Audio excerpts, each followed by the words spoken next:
Musulmanlar mehbubi şaduravan tağfirin, muttaqiler memduhi zeynu zaman tağfirin. Musulmana mehreban, şirin dilli hoş zaban, Xuda şükri feravan, tev'u rahman tağfirim. Keştir felek gerdişi, yoktur dünya erdişi, hakikatin dervişi, ehlu irfan tağfirim. Sohbetinna safali, va'detinna vefali, şüflemeyi şefali, dertke derman tağfirim.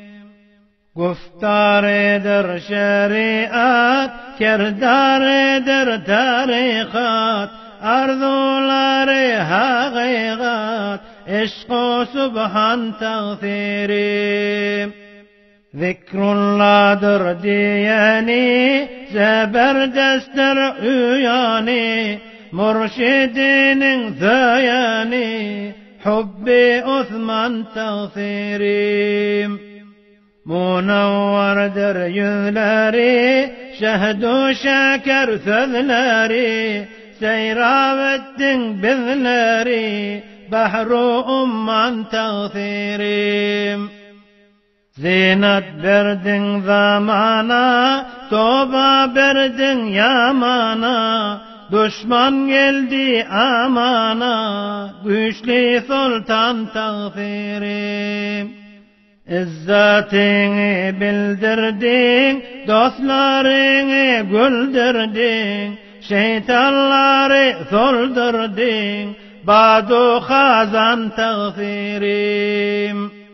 Vücutları şerafat, fikirleri ferasat, ahlakları letafat, husnu zaman tağfirim.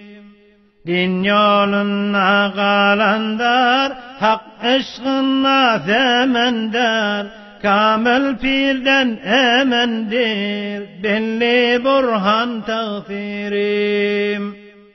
Neçe etterabiti, şunna tafarrahati, haktan diler hacati, zinde ravan tağfirim.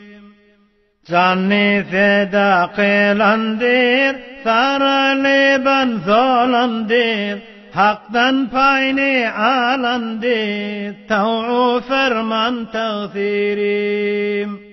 Ustad aziz ulgudir, barça ulum bilgudir, vaktu ecel kutludir, ruhu teyran tağfirim, ruhu teyran tağfirim, ruhu teyran tağfirim, ruhu teyran tağfirim, ruhu teyran tağfirim, ruhu teyran tağfirim, ruhu teyran tağfirim, ruhu teyran tağfirim.